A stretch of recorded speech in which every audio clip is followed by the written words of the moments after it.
With the Halo campaign Evolve launch right around the corner, that good old sprint debate has been brought right back to the forefront. Now this topic has been beaten to death on all platforms about whether or not it should be kept or taken away, but I don't feel like I often see a lot of people having a genuine discussion on this topic. You can definitely find some good essays out there and people's opinions on how they would fix sprint in Halo, but I'm not quite sure I've heard one similar to the idea I want to present today. Now I could be completely wrong about that. Someone might have pitched something similar to this already, and if you have, then I'm sorry. And to reward everyone for hearing me out, I think, I don't know why I said it as a reward. I also think this will create an opportunity to introduce something back into the sandbox that everyone has been asking for. We'll get to that later. All right, so we're gonna try and break this video up into 3 parts.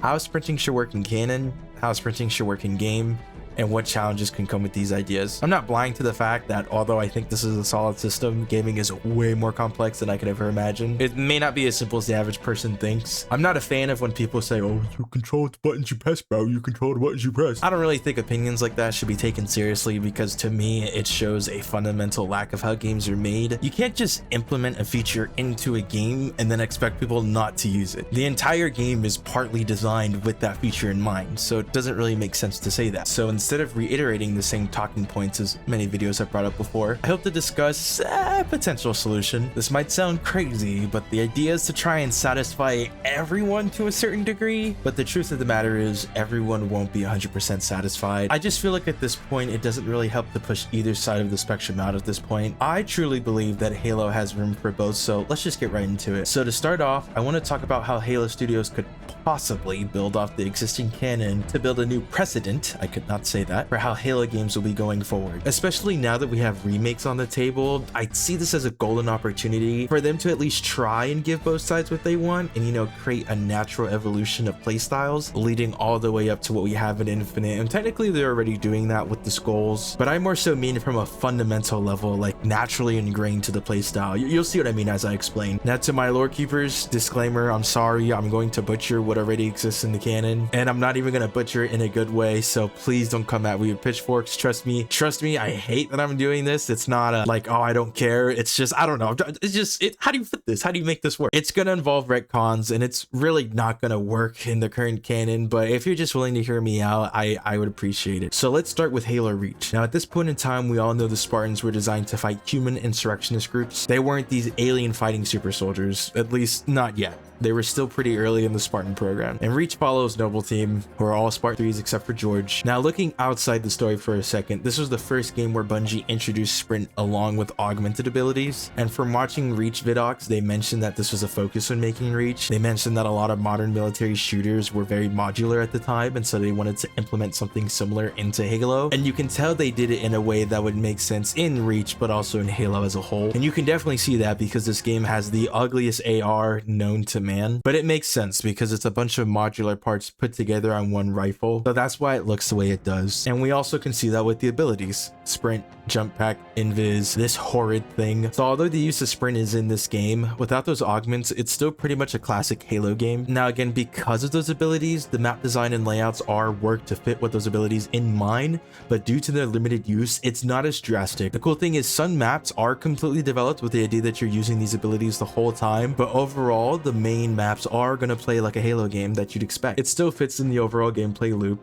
So how do we use this in canon? Well, Noble Team, this special operations unit, you could say, you know, these guys were better than your average Spartan 3s. And what helps too is that these are the only Spartans you see in the game. We're constantly working with Oni throughout the missions. So let's put it like this. Let's say no other Spartans at the time could sprint. In fact, they don't even have the option to use augments like Noble Team did. We could say that these augmented abilities that Noble Team were using were somewhat of a beta test for these augmented abilities. Now, obviously they didn't make them in mind with fighting aliens, so they just had to use what they had. But that's why when we look at other, you know, SPI officers, or we have the Master Chief, they're somewhat poster boy, they're not using these abilities because they aren't fully field tested yet. And it makes more sense that Noble Team might be using them, considering they work more in the shadows compared to other Spartans. And that creates a nice explanation for why from Reach to Halo 1, Chief doesn't have sprint. His armor wouldn't even have the capability to do so. So if he had access to these augments, if he sees them on the floor or something, how's he gonna sprint? He can't put it on. So again, I think this creates a bit of a smooth explanation for why one group of Spartans is out here sprinting and flying and while the other one can't. And so when we go to Halo 1, not much to explain. We already said that his armor can't use augments. And going into Halo 2, which follows right after Halo 1, Chief does in fact get a new armor set. But like we said, these abilities were merely in the beta test phase, or I don't know, whatever phase you want to say. So even if he got a new upgraded pair of armor, these abilities are still too early. He's not going to get an armor set that can all of a sudden use them, because why would they risk essentially their savior at this moment, right?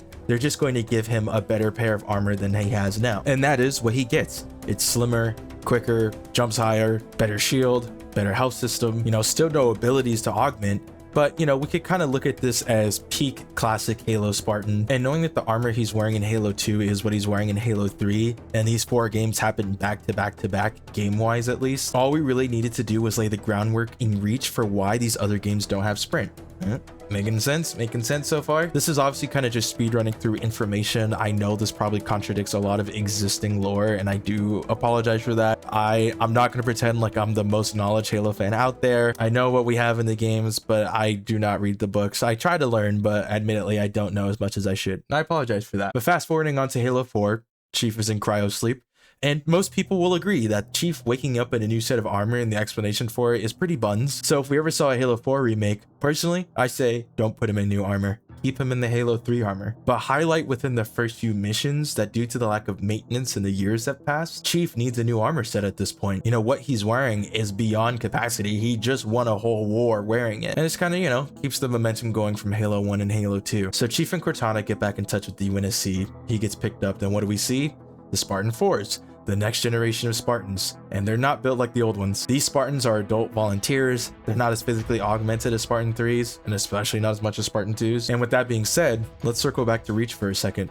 We established that these abilities that they were testing were in, testing. Halo 1 through 3 happens, a few years pass, all of a sudden, these Spartans aren't human killing machines anymore. In fact, they're the saviors of humanity. So you would think UNSC and ONI would probably get a big fat check saying, hey, make more of these. But they're gonna have to do it in a non-controversial way. We see that with Halo 4, they're trying to highlight that with Halsey being interviewed on the mental stability of Chief and whatnot, and they're trying to phase him out. So now we go to the present. The UNSC and ONI have to continue this program in a more humane way, which, like I already said, was done with adults rather than kids, and they're less physically augmented. So it makes sense that they would have to compensate to output the same performance as previous Spartans. And so how would they do that? Well, like we said, 4 years have passed, and in that time, ONI and the UNSC undoubtedly would have tried to go and finish the augmented abilities that Noble Team were testing, and now they can be mass produced for the next generation of Spartans. So at this point, Chief will be given his new set of armor, which will be an upgraded version which lets him have armor abilities, and so he can sprint just like every other Spartan can. And not just sprint, because obviously he had a few more abilities than just that. And this leads us from Halo 4 into Halo 5. No explanation needed. This we could consider like peak mobility Spartan. This is the upgraded armor set, new HUD, sensors, movement tech. They have ground pounding, fast sprinting, boosters, hovering. These Spartans at this point are kind of the elite of the elite. So we've established that Halo 2, Halo 3 are like the classic Spartan, and then Halo 4 and Halo 5 are the mobility Spartan. So Halo 5 happens somehow. Cortana returned. And we see how it ends. Cortana is uniting the AIs against humanity.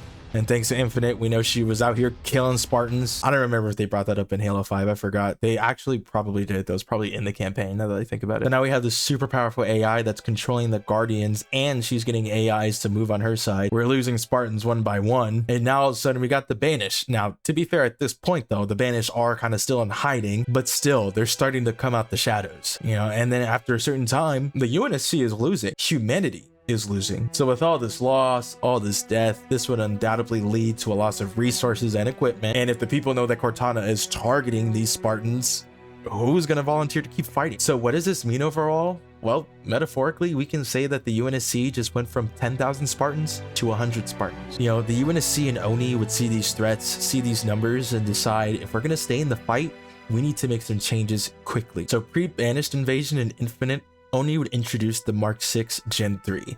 This is an armor that kind of returns back to its roots. It's more durable, better protection. You know, it'll keep those upgraded visors and sensors, makes it a little bit tankier and boxier. You know, these are made to survive for longer, provide better protection, survive more harsh conditions than you could probably say the mass-produced version that the Gen 4 Spartans had. And obviously, because they'd want to save on resources, they'd want to probably pull back on some of the tech that they installed. So what does this mean? You know, the Spartans can still sprint, but it's a little slower. They can still jump, but maybe not as high.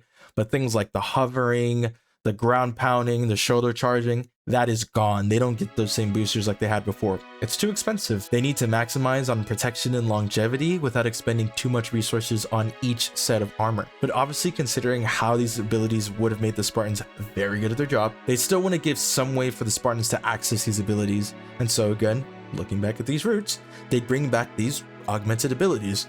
Rather than building it into the Spartans, give them the ability to interchange these abilities. You know, even if a Spartan were to die, rather than losing a whole set of armor with all these abilities, another Spartan can come, take those augments, and, you know, it's a little bit less of a loss. And this is kind of what we see in Halo Infinite. Halo Infinite kind of has that classic feel, but it still has augmented abilities like the boosting, the invis, you know, kind of what we saw more in Reach. So we can call this the modern day Spartan. And this is in general the kind of current status quo of what we expect from Halo gameplay. Now, the real world, we know why 343, Halo Studios make these changes. They were trying to bridge the gap between the new gen and the old gen Halo. Kind of hard to explain considering these changes are quite drastic. So I hope the explanation, you know, made sense with what was going on in the universe, you know, rather than just making these unexplained changes out of nowhere, you know, like sprinting all of a sudden existing, all these abilities that were not present in Spartans before, you know, kind of bridge the gap to make it a little bit more, what's the word? Give it more continuity. And I think there's also some meta humor there as well, because then you have the older Spartans and the newer Spartans, and you're like, you know, back in my day, well, we didn't need no sprintings and jump packs, young man. Because, you know, that's what more classic Halo fans say. They, you know, we don't need that. We don't need that. We didn't need those abilities to have fun. And, you know, that's true. The classic Halo games were not built around it, so it's fun without it. But obviously, newer gen fans that were introduced with like Halo 4, Halo 5, Halo Infinite, that's all they know. So they might prefer it. Not all, but some might. But anyway, like I was saying, just trying to make these changes with hindsight, you know, make these decisions, not trying to make them feel like backpedals, but again, more of that continuity, which technically, I guess doing all this is a backpedal in some aspects, but you get what I'm saying. But anyway, that's how I'd explain it from like Halo canon lore perspective. Again, a lot of retcons, changes to the story, gonna create a lot of inconsistencies, I'm sure, but it's trying to rectify the main ones just so it could feel, I'm gonna keep saying this, there's more continuity, all right, let's go ahead and move on to the gameplay. So now that we've established the explanation for sprint, how would we approach the next Halo game, you know, with this background info that we have now? Well, seeing that we're still at war with the Banished, but Cortana is no longer against us, you know, this is a chance for us to kind of regain a foothold and rebuild. I know that we have the Endless to deal with, whatever that is at this point, but reasonably, I think our biggest threat is the Banished at this moment. So seeing that Halo Infinite was supposed to be a bit more of a spiritual reboot for Halo, especially more in the style of Halo CE, it would, you know, somewhat make sense to have the armor play a similar role. You know, there would probably be some more slight upgrades now that we have the time and more manpower to do so, but not a huge shift overall compared to what we had in Infinite. And again, this kind of follows the same footsteps from Halo CE to Halo 2. Now, I'm gonna be honest, I'm rather biased to Halo Infinite because in my opinion, it is the best Halo gameplay-wise specifically. Halo 2, I think, is my favorite Halo, like purely just Halo, like story-wise, gameplay-wise, it is my favorite. That doesn't make sense, but here, so like we have Halo 2. Halo 2 is just my favorite like Halo that is Halo. Halo 5, I love it, but it's not a good Halo game. So I love Halo 5, I love Halo 2, and Halo Infinite just plays like both, and I love both, so I love Halo Infinite. I'm sure that makes sense, but anyway. But regardless, I understand there's still a sizable group of fans who don't want sprint in the game at all. I mean, I know there's still a lot that just want Halo 5 back, and they tried to give us that with Infinite, but obviously, you know, it still kind of creates the same problems. Now, the other issue is that we're talking about sprint, but realistically, sprint isn't the only issue. Overall, mobility, I think, is the overall quote-unquote issue at this point, because there's a whole aspect of mobility that is now a core design aspect in Halo, and I don't think drastically removing it is going to be the best step forward. Some would disagree. I completely understand that. I'm just trying to evolve Halo in some way that kind of works with each, you know, part of the fandom, I guess. So my radical idea is a class system, but not like in a traditional way. Like, please hear me out. Please hear me out. Throughout the script, I've been trying to establish that we have these 3 Spartan types: the classic Spartan, the mobility Spartan, and the modern Spartan, all unique to their time of being introduced and have certain strengths and weaknesses to them. I think all 3 of these Spartans could work together gameplay wise, and then each person could also have their own playstyle. Now, Halo has always been about its sandbox. Each player has the same amount of health and shield at the start. The deciding factors are the skill and what weapons you find on the map. And Halo Reach, you know, kind of introduced some variance when it came to the health, but it made total sense. You know, when you're playing as an elite, you're basically putting yourself as a disadvantage. So seeing that it worked in a game like that, you know, we could introduce a similar system in the next Halo game. So here's what I would do. The classic Spartan. Bigger, slower, more health, more shields, but less mobility. Now, when I say that, I don't mean just this lumbering meathead that only aims and shoots. These are still Spartans. Think of Halo 3 gameplay. You know, it's a little floatier, it's a little slower, but that gun is always up and ready to shoot. But you know, to balance out not having as much mobility, give these Spartans the most amount of health and shield so they can keep up with the other Spartans. I do think this class should clamber, but no sliding, no sprinting. And obviously they'll still be able to pick up things like overshield, active clam, like the classic pickups, but not certain augments. Now let's move on to the mobility Spartan. These are going to be the smallest, the thinnest, and the fastest Spartans. You know, they're dashing all over the map. Their gun is down. They're about moving, speed, go, go, go. They want to use as many abilities as possible. And these guys are going to get back those Halo 5 abilities, the ground pound, the dashing, the shoulder charges, the clambering, you know, when you think of Halo 5, that's what they're getting back. Their kit is going to be designed around this movement, but in turn, give them the worst shield and the worst health of all the classes. You know, they have the movement to get out of any crossfire, so they might not be able to take a lot of damage, but they'll certainly run circles around you. And finally, the modern Spartan, you know, what we saw in Infinite. Right in the middle. Clamber, sprint, slide, but you know, no other really boosted base movement. And talking about boost in a game that isn't Sonic, that's so funny. I don't think it's a Halo problem. I think gamers just don't like going fast unless it's a racing game. Now, these guys are going to be set right in the middle of defense and mobility. And in general, I think should be the starting default for any new players. To balance them out, let them pick up augments, you know, the threat sensors, the dashes, the grapples, basically the equipment that got introduced into Infinite. Let them pick it up. Now, obviously a class system isn't new to shooters, especially a weight-based system. We've seen it before and we've seen it works really well. Now, although this idea would be new to Halo, I think it could be a good path moving forward so that everyone could, I don't know if I'm using this right, but have their cake and eat it too. People who don't want sprint, hey, give them a Halo 3 style of gameplay. Let them be the anchors of the team. They're holding down objectives. They're guarding the flag. They may not be moving as much, but they're going to take some shots and put down whoever gets caught in their reticle.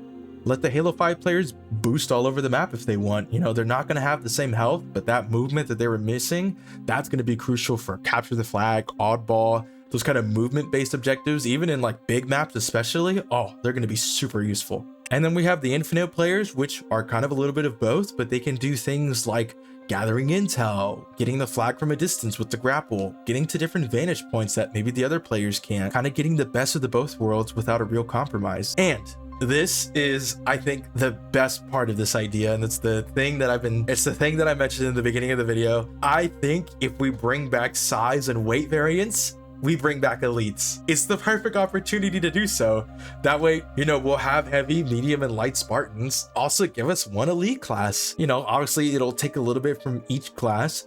All these 4 classes will bounce against each other and mesh together in a sandbox balance for all of them. Now, of course, weapons should stay the same as you expect them, but now there's a bigger emphasis on your playstyle and how you want to approach it, and whether that means a classic Halo, mobility Halo, or a little bit of both. And again, this idea kind of goes beyond sprint. This is more about mobility as a whole, because in general, mobility is what separates new Halo from old Halo. And to me, this feels like this would evolve the franchise in a way that would have both sides appeased. And playable elites, who's going to say no to that? We've been wanting that back since 2012. So that's my, you know, somewhat thought out vision for how sprint could work in campaign and in Halo gameplay. Again, I think it's a solid system, but I understand introducing variants creates a plethora of balancing concerns and would potentially really change the overall feel of the game. And I know, you know, there's some ideas I already have with, you know, I've already thought of some issues. I'm sure even me just explaining it, you guys are already thinking of some as well. I feel like one major area this would affect